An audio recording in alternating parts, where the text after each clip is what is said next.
Hey guys, welcome back to Wrestle News 365. Hope everyone is doing very well. As always, there is a ton of news stories to get into today. So let's talk about tonight's Friday Night SmackDown. Let's talk about the return of live fans. It's seen as a bit of a reset, isn't it, of WWE programming. It seems as a reset. Live fans are returning. We're going to get some superstars returning tonight on SmackDown. We've got Money in the Bank on Sunday in front of live fans. We've got SummerSlam on the horizon in August in Allegiant Stadium in Vegas. It's a very exciting time. Well, tonight also, in addition to possibly featuring some surprises, is going to feature the debut of a new set. Now, it was previously reported that we were going to get new sets for Raw and SmackDown, so that's no surprise. If anything, it's slightly, in my opinion, a little bit disappointing we didn't get to see more of the old SmackDown set, because I actually liked that one. Haven't been a big fan of the whole Universal sets, really ever since they moved to HD. Part of the enjoyment of Monday Night Raw and SmackDown in the past was that Raw had its own set, SmackDown had its own set with the Fist, and Raw, had good sets as well. Once they went to the whole Universal Titantrons and all you had to do was just switch graphics, a bit like I do for the background, that's not high tech, maybe I'm killing the illusion, but it's not. I want to have some production quality. I want to have some uniqueness. I want to have some difference in my sets for Raw and SmackDown, and we just hadn't been having that for a long time. So I enjoyed it previously when they went back to having these distinct sets for Raw and SmackDown. So my long-winded point is that we're going to get new sets for Raw and SmackDown tonight. Now, there is a photo. You can see it on the screen there. We're going to zoom in in a second so you can get a better look at this. But there's a photo doing the rounds of what might be this new set for SmackDown and possibly for Monday Night Raw as well. And I'm going to share my opinions on it. First of all, a report came out talking about this first. So when the report came out about it first, it was said that it was from WrestleVotes on social media. And it was reported by WrestleVotes that the new entrance stage looks like, quote, a giant Tron and will be very impressive for the fans watching at home. Now, it's also said in this same report by WrestleVotes that the same set, possibly with a minor difference, will be used for both Raw and SmackDown. So as soon as I heard that, I went like that. Because, again, you've just heard my long-winded point there. I don't like that. I want to have different sets. I want to have unique custom sets. I want to have a difference. I don't want to watch an episode of Raw and SmackDown and feel like I'm watching the same show. I'm just watching an extension of the same show. Oh, it's Monday Night Raw because they use different graphics and they've taped the ropes red. I want to see difference than that. I want to see something different. I want to have a different presentation. That's why previously we had different sets. That's why we had different commentary teams. That's why everything was meant to be different to differentiate itself from the other show. And if that was part of the good thing prior to the pandemic, was that whilst I wasn't a massive fan of the Raw set, the whole skateboard set, it was different to SmackDown. The sets were completely different. They felt like at least a little bit of a different show, and it was a different presentation. The Raw commentators sat at the top of the stage. The SmackDown commentators sat at ringside. The SmackDown entrance set was different to the Raw one. They tried. Now, does it fix a lot of the creative issues when it comes to Raw, SmackDown, or WWE in general? Of course it doesn't. It's like glittering a turd. Nevertheless, you appreciate them trying to do something different. You try and appreciate that they've got different sets. So once I heard that we're going to have the same set for both Raw and SmackDown, my eyes rolled, because that's what we've had. That's what we've had since the pandemic. We went from a situation where both shows had different sets to now being in a situation whereby Raw and SmackDown are going to have the same sets. We had that in the Thunderdome. We had that in the Performance Center. What's the difference? There isn't any difference. There's no difference. Now, that's one thing. So I heard that report and I was like, and obviously we'll wait and see. I mean, these photos aren't confirmed. Time will tell. Right before the show, I'm sure something will come out and it will be discussed more whether or not these are factual images or not. But let's have a quick look. Let's have a quick look at a better version of this. So you can see that there. I tend to believe that these photographs, or this photograph, there's only one of them, I tend to lean into, I think it might be accurate. The reason I say I think it might be accurate, you can't really see it that much on the screen, but right above that big screen there, it does say the Toyota Center, which is where they are tonight. If you look closely at the ring skirt there, that does look to be, again, quite similar to the SmackDown logo. There's the ladders there as well, and the ladders, of course, highlighting that Money in the Bank is on Sunday. I think that plays into it as well. Again, we can't totally see all of that set, so we'll wait and see, because again, I don't even know if it's finished or not.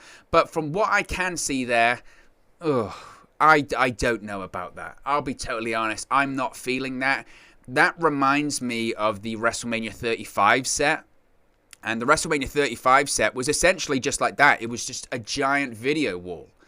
And at the time, I remember seeing that at WrestleMania and thinking, that's really disappointing. That's really disappointing. You think of these really extravagant WrestleMania sets that they've had throughout the years, whether it's the WrestleMania 31 with the 3Xs, or the one WrestleMania 34 with the Louisiana sort of mask, and I think back to WrestleMania 33, the Ultimate Thrill Ride, and they had the fairground stuff behind it. And there have been so many great WrestleMania sets. I could go on and on, talk about WrestleMania 29 and New Jersey, where they had the Statue of Liberty and all that kind of stuff. I was very excited to see what they had that year, and the fact that they just had a giant video wall, it just felt very lazy, really, really lazy.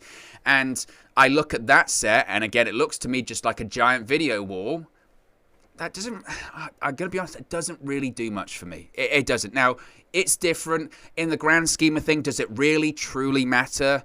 You could argue no, but I do think these things make a difference. That kind of mentality of, does it really matter or not, that led us to having situations where for a while we had no pyro, because people justified it and saying, well, does pyro make a good show? No, so we won't have pyro. Do sets make a good show? No, it doesn't. It's what's happened in the ring. It's the storytelling that matters. That's fine. That's fine. That's a good excuse, I guess. But a period of time where you're trying to do a big reset, that's what this is. I said at the start of the video, it's a big reset. Think of all the things that WWE are promising with the big stadium show in August, and having Becky Lynch come back, and having Goldberg come back, having John Cena come back, The Fiend Bray Wyatt come back, and all of these talents WWE is promising to return, Sasha Banks, etc. All hands are on deck, and they're very, very excited about what's coming next. Fans are going to be returning. Oh, it's going to be so great. The ratings are going to go up. The program quality is going to grow up. Isn't it go up? Isn't it just great? Isn't it great? And it's kind of like, well, that set to me just doesn't do anything. It just doesn't do anything for me. Now, again, I know I'm probably jumping the gun there. I realize that we'll wait. We'll wait and see until what happens tonight on SmackDown. We'll wait and see until we get a better look at it. I'm sure, like WrestleVote said, on television it probably looks very good. I'm sure that the presentation with the pyro and having the graphics, I'm sure it looks great, but I don't know. I'm a bit old school. I used to like it with the custom pay-per-view sets for pay-per-views, whether it was the Great American Bash, Judgment Day, Backlash, Vengeance, whatever it was. Every single event had a different Titantron. It felt or different sets. They were custom sets. They felt special, and everything just being universally the same and just changing graphics doesn't do it for me. Especially on a level of WWE. Again, I'm just a guy with a green screen here. Me changing the graphics is the best I can do. I'm not a multi-billion-dollar publicly traded company. I know it's the pandemic, but they can do something different. Now, again, I know they're saying we're going to incorporate virtual reality and augmented reality. We're going to do all that kind of stuff. Just wait. It's going to look so good. Okay. I'll give you the benefit of the doubt there. But again, I feel like they can do better. But time will tell. We'll see what it looks like on camera, and we'll see what it looks like tonight. So let's talk about Becky Lynch. Let's talk about Becky Lynch and her return to WWE, which has been teased and spoken about and reported for a while now, and it looks to be getting closer and closer, especially with the return of live fans and SummerSlam on the horizon. And Becky Lynch is reportedly scheduled to be at the Money in the Bank pay-per-view this coming Sunday. Now, it must be stressed, there's no word right now if Lynch is going to be making her actual in-person return at the pay-per-view, but PW Insider is reporting that as of yesterday morning, she is scheduled to be in attendance at Money in the Bank on Sunday. Now, Lynch, of course, has actually been backstage at a few events recently. She was backstage, I think, at Hell in a Cell. She's been backstage at Raw and SmackDown television tapings in the Thunderdome. So her being backstage, that isn't a big deal. The reason why people obviously are making a big deal out of this is because we know her return is imminent. She's going to be wrestling at SummerSlam. I have no doubt about that. There was discussion she might even return as soon as tonight on SmackDown. I don't know if that's the case. There was rumors she was going to face Bayley at SummerSlam. Of course, that isn't happening now that Bayley's on the shelf. So they're probably scrambling to find out what is she going to do. Now, there was some discussion at one point that she was going to be the mystery final person into the Money in the Bank ladder match on the female side of things. That's not happening either. So as to what she'll do, I don't know. Will she even come back at that event? I don't know. It depends what WWE wants to do, to be honest with you. Look, they can do a couple of different things. They can have Lynch return as a surprise at Money in the Bank. They can promote it ahead of time, which I know people won't like. Fox will like that if she's returning on SmackDown, and an arena will like that if they're going to be selling tickets. So there's lots of different ways that WWE is going to be looking to do that. It must be stressed. So time will tell, but the plan as of right now, Becky Lynch is going to be backstage at Money in the Bank on Sunday, and it's a very exciting time nevertheless. Now, let's talk about The Rock and Roman Reigns. I'm going to be really honest here. I mean, we'll read the report, but this stuff it really annoys me. WWE has reportedly discussed a possible tag team match for the expected feud between The Rock and Universal Champion Roman Reigns. Now, there was some surprise last Friday when Jimmy Uso was still featured in a top SmackDown storyline just days after being arrested for DUI. Now, the Wrestling Observer newsletter today is reporting that Jimmy's current storyline with cousin Roman Reigns and brother Jey Uso is a major part of WWE's plans for WrestleMania 38 in 2022. As has been widely noted before, The Rock is expected to wrestle Roman Reigns at either WrestleMania 38 in Dallas in 2022 or WrestleMania 39 in 2023 from Los Angeles. Word now is that one idea being considered has The Rock and one of the Usos facing Reigns and the other Uso brother at WrestleMania. It was noted that the goal is to do something with The Rock and Reigns at WrestleMania 38 next year, and if concessions have to be made due to The Rock and his movie schedule out of concerns for potential injuries and insurance issues, then they would do the tag team match so that The Rock can be protected from doing too much. The idea behind the tag team match is that it would keep the feud, quote, all in the family and decide who the real tribal chief truly is, Reigns or The Rock. Now, it must be said, The Rock versus Roman Reigns is WWE's preferred option, but any involvement with The Rock is best for business as to not having The Rock be featured at all. So, look, this is the thing with this story, and I'm going to sound like such a cynic, and I'm going to sound like such a negative Nelly. I understand, but call me jaded, call me whatever. How many times have we heard this story? We hear it all the time. WWE wants The Rock for WrestleMania. They want The Rock every year. Of course they do. He's the biggest movie star in the world. He's the biggest action star in the world. He's one of the biggest WWE superstars of all time. Of course they want The Rock for WrestleMania every year. The issue is it doesn't really happen, especially in terms of a match. Now, what off appearance The Rock can do? He can squeeze that into his schedule. But The Rock actually wrestling a match, it's so difficult. The reason why it's so difficult is because if The Rock has a movie commitment he has to make, it's not as simple of him going, I just need the day off to go wrestle a match, then I can come back. It's not as simple as that. It's The Rock getting insurance, getting covered for insurance for the production of the movie. Part of the big problem, this is why The Rock now struggles to get insured, or struggles to do wrestling and do movies at the same time. John Cena's had the same issue as well. WrestleMania 29, The Rock faced John Cena. During that match, The Rock got injured. He had to have surgery. During that time, he was filming Hercules. Because of his injury, because of his surgery, the production was delayed 2-3 months, something like that. Because of that delay, it cost the movie studio millions and millions and millions of dollars. So much so that the insurance companies then said actually to The Rock, look, when you're filming a movie, you ain't wrestling. Because if you get hurt, we have to pay that money. We have to cover that. And we're not willing to do that if you wrestle. That's always the problem. So when it comes to The Rock versus Reigns, of course WWE wants to do it. They've wanted to do it for years, even prior to Reigns being the hottest thing in WWE and even pro wrestling like he is today. Of course WWE wants to do that match. But it's just a case of, can The Rock fit that in his movie schedule? Case of, if The Rock can fit it in his movie schedule, can he even get, covered from the insurance? It's a big drama. Now, as far as it comes to Jimmy Uso, I think WWE, I'm going to be honest, I think it's pretty shameful that they're looking at it and they're just ignoring it. Head in the sand, ostrich mentality.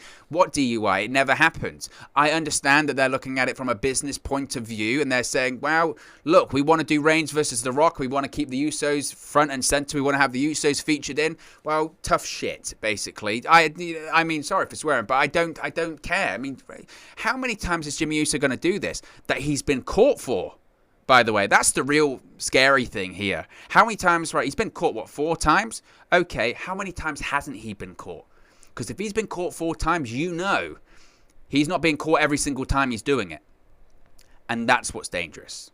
That's what gets people killed. That's what gets himself killed. And for what? WWE just blindly turning an eye for business?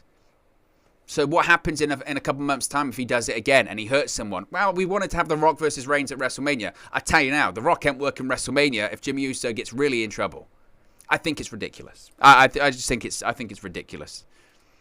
Bayley has undergone surgery after her torn ACL. She underwent surgery on Thursday. As noted, WWE announced last Friday that the SmackDown superstar was injured while training at the Performance Center earlier on in the week. She is suffering from a torn ACL and is expected to be on the shelf for around 9 months. It was noted that Bayley suffered a freak accident that happened while chain wrestling in the ring with another WWE star, and that her, quote, knee popped when the injury occurred. Bayley and the other wrestler were reportedly participating in the mandatory training sessions that were set up so wrestlers can prepare for a return to touring this week. Now, in an update, Bayley tweeted a hospital photo on Thursday and continued to play the heel, blaming the fans for how she's missing the first show back on the road. She said, quote, can't wait to miss the first show in front of fans again. I blame you for this. Thanks a lot. I hope, and I don't know if this is going to be the case, I hope they can still find a way of keeping Bayley on television the same way that The Miz has torn his ACL, right? It's the same injury, similar injury. I hope they can still keep her on television. I think they can. I think after she has the surgery, why not have her on the announce table? I mean, why not have her as an announcer with Michael Cole and Pat McAfee? Why not have her every week just hosting an episode of Ding Dong Hello? Bayley's too talented, in my opinion. She's got too much of a personality and she's got too much of a great promo that she has to be kept off of television. I say, why not keep her on? You know, a show with Bayley on, just even in an announcer role, even in, you know, she spent so much time giving Michael Cole all of this crap when she's been having her matches. Why not do it on headsets every week? Why not? I think that'd be a lot of fun. Whether or not they decide to go that route, I don't know. But that's interesting. That's very interesting. Bray Wyatt's another name that we're expecting to return soon to television. He hasn't been seen since WrestleMania. Obviously, when he lost to Randy Orton and Alexa Bliss turned on him. Now, a recent report by PW Insider noted that Wyatt is being purposely kept off of WWE television for an unknown reason. His absence is not a case of Wyatt having heat for anything, and he's well liked within the company. Now, the report did add that Wyatt being advertised for future episodes of Raw is an indication that he is in plans for the SummerSlam pay-per-view on August 21st. Now, on Thursday, yesterday, Bray Wyatt engaged with a few fans on Twitter.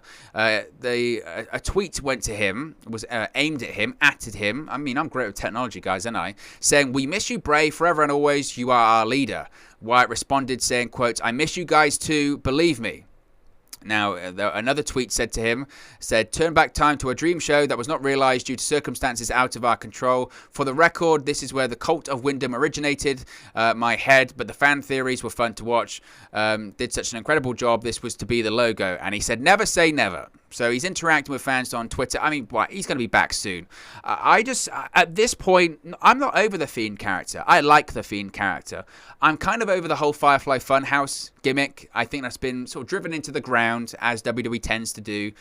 I don't really want to see him involved in Alexa Bliss again. I would just prefer him maybe to show up on SmackDown away from Bliss. I would like to see an alteration probably made to The Fiend. As to what that is, I can't get inside Bray Wyatt's head, nor would I want to. So I don't know what that would be, but look, the show's going to be better for him being back. He's a big name. He's a big star. He's a former Universal Champion, WWE Champion. The show's better for having. He sells tickets. That's what WWE needs right now. So I expect him to be back soon. Now, an interesting story here talking about why Vince McMahon reportedly decided to call up more NXT names to the main roster. Last week, SmackDown saw Shotzi Blackheart and Tegan Nox make a debut against Tamina Snuka and Natalya. It was also announced that Toni Storm is coming to the blue brand soon. Furthermore, Aaliyah is reported to be called up to Raw in a trade that saw Mandy Rose return to NXT this week.